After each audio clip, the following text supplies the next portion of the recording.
ভালো একটা পরামর্শ দিবে না। আম্মা জান আব্বা জান যে তোমারে কত পরিমাণ আশ্রয় দিবে।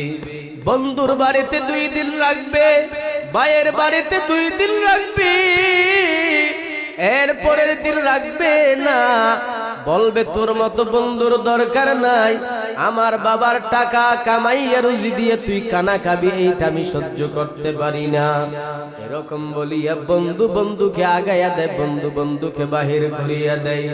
কিন্তু মা জননী আগাই না, তোমাকে ফেলাইয়া দেয় না, বুকের মধ্যে আগাইয়া নেয়। তাকে বলে মা। ওই মাকে কেন চিনলি না? মাকে আজকে দমক দিয়া কথা কও। মা তোমার কিচ্ছু বলে না। মায়ের সাথে রাগারাগি কইরা তুমি যখন মারে গালি দিছো, তারপরে মা কিচ্ছু বলে না। আমার সন্তানের বুঝ হয় নাই, আমার সন্তান বুঝতেছে না, এরকম বলিয়া মা সবগুলা বাহির করিয়া দেয়। কিন্তু সেই সন্তান মায়ের সাথে খারাপ আচরণ করে করে মাকে গালি দিয়ে দিয়ে ঘর থেকে বাহির হয়ে গেল। মা তারপরে আসার পর কানার প্লেটের মধ্যে যখন আসছে, মা চোখের পানি ছেড়ে কান্না করে। আর ওদিকে বাবা ডাক দিয়া বলতেছেন, তুমি কেন এত খাদো? বলে মা ডাকা যে এত মধুর, তুমি বাবা হইয়া এটা বুঝবা না। আমার সন্তান যখন আমার মা বলিয়া ডাকতো, আমার কলিজাটা ঠান্ডা হয়ে যাইতো। আজকে আমার সন্তান ঘর থেকে বাহির হয়ে গেছে, অনেক দিন হচ্ছে, আমার সন্তানের মা ডাকা শুনতে পারতেছি না, আমার কলিজার মধ্যে আঘাত লাগছে। বাবার চোখের মধ্যে কোনো পানি নাই, কিন্তু মা জননী চোখের পানি ছেড়ে কান্না করে। রে বাবা, ওই মারে কেমনে চিনলি না? আজকে বউয়ের তালে পইরা, বউয়ের শয়তানির মধ্যে পইরা মাকে কেমন ভাবে তুমি দুকা দাও, মাকে তুমি জাকি দাও, তুমি গালি দাও। রে বাবা, রাজার রব্বি রাজাল ওয়ালিদাইনি, সাহাতার রব্বি ফি সাহাতিল ওয়ালিদাইনি, আও কামা ক্বালান নবিয়্যু আলাইহিস সালাতু ওয়াস সালাম। আল্লাহ পাক রব্বুল আলামিনের নবী বলেন, আমার আল্লাহ পাকের ওয়াদা, আল্লাহ পাক রব্বুল আলামিনের নবী বলেন, যারা মা বাবার অন্তরের মধ্যে আঘাত দিবে, আল্লাহ পাক রব্বুল আলামিন সহ্য করে না। মায়ের মনের মধ্যে আঘাত দিয়েছো, আল্লাহর কুদরতি অন্তরের মধ্যে তুমি আঘাত দিয়েছো, মার মনটা বেজার করেছো, মার মনটা নারাজ করেছো। আমার আল্লাহ পাকের কুদরতি অন্তরটা তুমি বেজার করেছো। মায়ের মনটা এমন ভাবে মোহাব্বত লেগে গেল তোমার জন্য, মা তোমার জন্য দোয়া করে। আমার রাসূল সাল্লাল্লাহু আলাইহি ওয়াসাল্লাম বলতেছেন, মায়ের মনটা খুশি, আল্লাহ পাকের আরশ আজিমের মধ্যে আমার মাওলা খুশি। খিদমতে মা দর পে দর কুন সুবহ শাম তাকে বাসি দরদ আলম নে কো নাম। খিদমতে মা দর পে দর কুন ইখতিয়ার তাকে বাসি দরদ আলম বখতিয়ার। এজন্য মা বাবার কষ্টের ফসল, মা বাবার জন্য ভালো ইহসান করো, বাবারে কষ্ট দিও না। বাবার আর কষ্ট কতই দিবা? তোমার বাবা তোমার জন্য রিকশা চালাইয়া চালাইয়া ভালো একটা কানা খেতে পারে নাই তোমাকে বড় করার জন্য, ভালো একটা কিছু করতে পারে নাই তোমাকে বড় করার জন্য।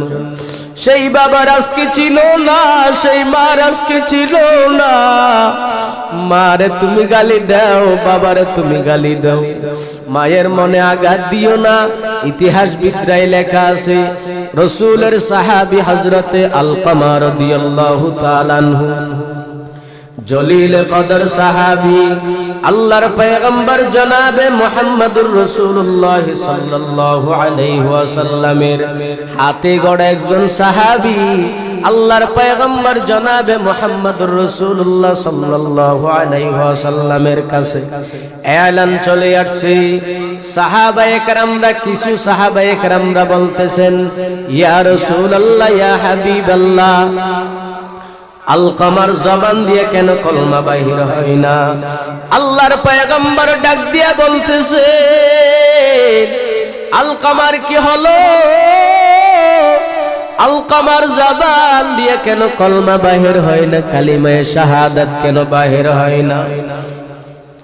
সাহাবায়ে কেরামদের থেকে জিজ্ঞাসা করলো, আলকামার ঘরের মধ্যে কে আছে? বলে একজন বৃদ্ধ মা আছে। মায়ের কাছে যাও, আমার পক্ষ থেকে সালাম দিয়ে আসবা, সালাম দিয়া বলবা নবী আপনাকে ডাকছে, অথবা নবী এখানে আপনার দরবার উপস্থিত হবেন। আল্লাহর পয়গম্বর রাসূলুল্লাহ সাল্লাল্লাহু আলাইহি ওয়াসাল্লাম বলার পরে পরে সাহাবীর ঘরের মধ্যে গেলেন। আলকামার মায়ের থেকে জিজ্ঞাসা করলেন, আপনার সন্তান কেমন ছিল? বলে আমার সন্তান এমন ভালো ছিল, আপনি যে আমলগুলা দেখাইয়া দিয়েছিলেন আমার সন্তান সব আমলগুলো সব আমার সন্তান করত। 5 ওয়াক্ত বা জামাত নামাজ আদায় করত। আমার সন্তান এমন ভাবে নফল নামাজের নিয়ত করত। আমার সন্তান সব আমল করত, কিন্তু আমার মনের মধ্যে এমন আঘাত দিয়েছে, আঘাতের কারণ আজকে কলমা বাহির হয় না। নবী বলে আপনার সন্তানটা আপনি মাফ করে দেন। বলে নবী কিভাবে আমি মাফ করব? আমার তো মাফ করতে মনে চায় না। আমার সন্তান এমন পরিমাণ আমারে আঘাত দিয়েছে, আমার কথা কোনোদিন ধরে নাই। যখন স্ত্রী নিয়ে আসলো ঘরের মধ্যে, স্ত্রী নিয়ে আসার পর আমার কথার কোনো দাম নাই, সব স্ত্রীর কথার দাম। সেই জন্য আমি আল্লাহর কাছে হাত আগাইলাম, ও আল্লাহ, আলকামার জবান দিয়ে যেন কলমা বাহির না হয় সফরাতের মৌতের টাইমে। আজকে সেজন্য আমার সন্তানের জবান দিয়ে কলমা বাহির হয় না। ওরে আল্লাহর বান্দারা, হযরতে আলকামা রাদিয়াল্লাহু তাআলা আনহুর আম্মা জানকে বলতেছেন, ও আলকামার মা, আপনার সন্তানকে maaf করে দেন। বলে ইয়া রাসূলুল্লাহ, আমি maaf করব না। আমার সন্তান আমার দিলের মধ্যে অনেক আঘাত দিয়েছে, সেই জন্য আমার সন্তানকে আমি maaf করতে পারবো না। আল্লাহর পয়গম্বর ডাক দিয়া বলতেছে, ও আমার সাহাবী, তোমরা কই? লাখ করে নিয়ে আসো। হযরতে আলকামা রাদিয়াল্লাহু তাআলা আনহুর আম্মা জান চোখের পানি ছেড়ে কান্না করতেছেন আর বলতেছেন, ইয়া রাসূলুল্লাহ, ইয়া হাবিবাল্লাহ, কেন নিয়ে আসতেছেন? বলে যে আলকামার জন্য দুনিয়ায় থাকতে আল্লাহ পাক রব্বুল আলামিন জাহান্নাম ওয়াজিব করে দিয়েছে। আমি রাসূলুল্লাহ সাল্লাল্লাহু আলাইহি ওয়াসাল্লাম দুনিয়ায় থাকতে তাকে আগুন দিয়ে জ্বালিয়ে কবরে পাঠিয়ে দেব। আলকামার আম্মা জান চোখের পানি ছেড়ে কান্না করতেছে আর ডাক দিয়া বলতেছেন, নবী আমার সন্তান যদি 1000 পরিমাণ আমাকে ব্যথা দেয়, তারপর আমার কলিজার মধ্যে লাগলো, কিন্তু আমি আজকে maaf করে দিলাম। আমি মা কেমন ভাবে সহ্য করব? আমি মা তো সহ্য করতে পারবো না। আমার সন্তানটা আমি maaf করে দিলাম, খাস নিয়তে আমার সন্তানটা আমি maaf করে দিলাম। আম্মা জান maaf করতে দেরি, আলকামার জবান দিয়ে কলমা বাহির হইতে দেরি হয় না। এজন্য বাবা, মা বাবার মনে কষ্ট দিও না। দুনিয়ায় চলার পথে মা বাবার দোয়া নিয়ে চলিও, মা বাবার দোয়া নিয়ে চলিও। মা বাবার দোয়া নিয়ে চললে তোমাকে কেউ আঁকড়াইয়া ধরতে পারবে না, কেউ আটকাইতে পারবে না দুনিয়ার জমিনে। যত বড় বড় আউলিয়া একরাম হয়েছেন আম্মা জানের দোয়ার কারণে। হযরতে বায়েজিদ বুস্তামি রাহমাতুল্লাহি আলাইহি বড় আল্লাহর কুতুব, কেমনে ওলি হয়েছেন? রাতের বেলায় ঘুমের মধ্যে মা বলতেছেন, পানি দাও, পানি। হযরতে বায়েজিদ বুস্তামি রাহমাতুল্লাহি আলাইহি বলতেছেন, ও আম্মা জান, এখানে তো পানি নাই, পানি কোত্থেকে পাবো? অনেক দূর থেকে পানির জন্য গেছে, পানি নিয়ে আসতে আম্মাজান আবার ঘুমিয়ে পড়লেন। হযরতে বায়েজিদ বুস্তামি রাহমাতুল্লাহি আলাইহি ছোট্ট একটা গ্লাসের মধ্যে পানি নিয়ে ফজর পর্যন্ত দাঁড়িয়ে থাকছে। আম্মাজান ঘুম থেকে জাগ্রত হলো, আশ্চর্য হয়ে গেল, বায়েজিদ তুমি কি ঘুমাও নাই? ডাক দিয়া বলতেছেন, ও মা আমি ঘুমাই নাই, আপনি রাতের বেলা বলেছেন পানি দাও পানি দাও পানি দাও, আমি পানির জন্য কলস তালাশ করতেছি কিন্তু পানি নাই, অনেক দূর থেকে পানির জন্য গেছি, আপনি পানি নিয়ে আসতে ঘুমিয়ে পড়লেন। আম্মাজান হযরতে বায়েজিদ বুস্তামিকে কোলের মধ্যে নিলেন, আল্লাহর কাছে হাত আগাইলেন, ও আল্লাহ আমার বায়েজিদ রাবনি দুনিয়ার বাসা একজন বড় কুতুবুল আলম বানায়া দাও। মায়ের দোয়ার কারণে বড় বলি, মায়ের দোয়ার কারণে তুমি বড় হতে পারবা। আজকে এমপিতে আপনি দাঁড়াইছেন, মন্ত্রীতে দাঁড়াইছেন, মায়ের দোয়া নিয়ে চলো, বাবার দোয়া নিয়ে চলো। দুনিয়ার সব জায়গায় আপনি কম্বল বিতরণ করেন, যেই মা বাবা তোমার দুনিয়ার পর্দা দেখাইছে সেই মা বাবার জন্য আজকে কম্বল নাই, সুটার নাই।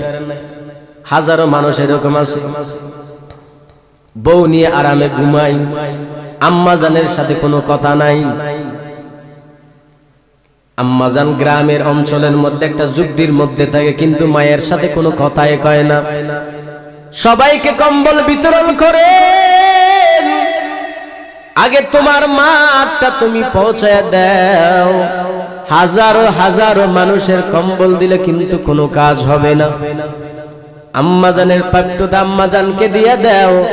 আম্মাজানকে যদি তুমি দাও, আম্মাজানের মনটা খুশি, আল্লাহ পাকের আরশে আজিম খুশি। আল্লাহ পাক রব্বুল আলামিন